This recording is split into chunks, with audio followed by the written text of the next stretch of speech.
আসসালামু আলাইকুম। আজকে আমি সাবুদানা দিয়ে একটা রেসিপি তৈরি করব।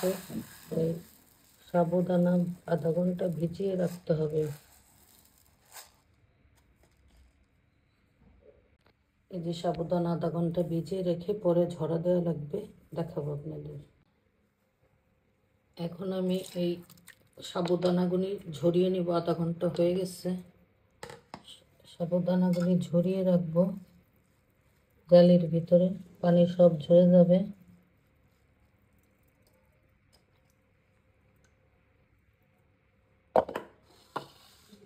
এভাবে ঝরিয়ে রাখবেন 1 ঘন্টার মতো। আসসালামু আলাইকুম। আমি সাবুর পিঠা বানানোর জন্য নিয়েছি সাবুদানা।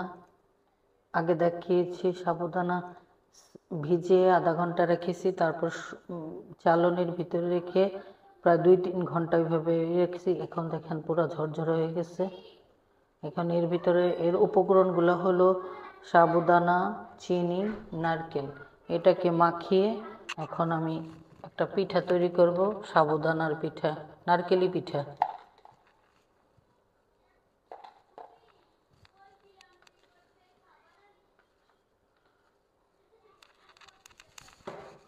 এটাকে বলে সাবুদানা নারকেলি পিঠা। চিনিটা আপনার মন মতো দিবেন, কারণ বাসায় অনেকের ডায়াবেটিস থাকে বা এমনি অনেকে চিনি খায় না, না থাকলেও খায় না। এখন ডায়েটের ব্যাপারে চিনিটা অনেকে অ্যাভয়েড করে।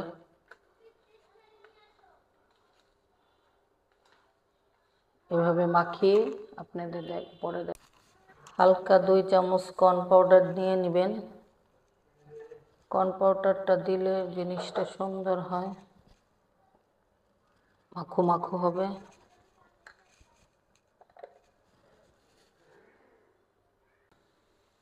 এখন আমি ফ্রাই প্যানে তেল দিয়ে দিয়েছি, একে একে ভেজে নেব।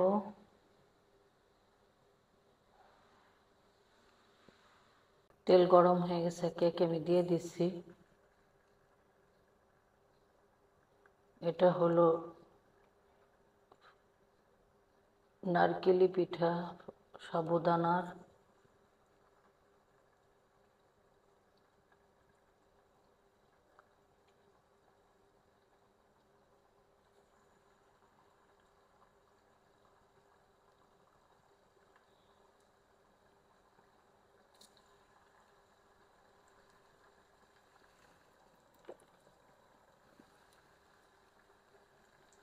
অল্প অল্প করে দিচ্ছি, আর ভাইজে নেই, ভাইজে দিলে আবার দেখাবো ওঠানোর সময়।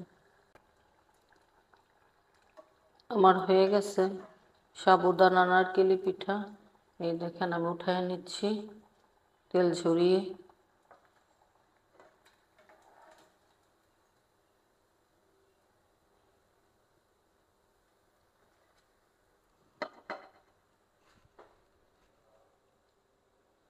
সাবুদানার একটু পাতলা পাতলা করে দিলে বেশি ভালো হয়, ভাজতে সুবিধা হয়।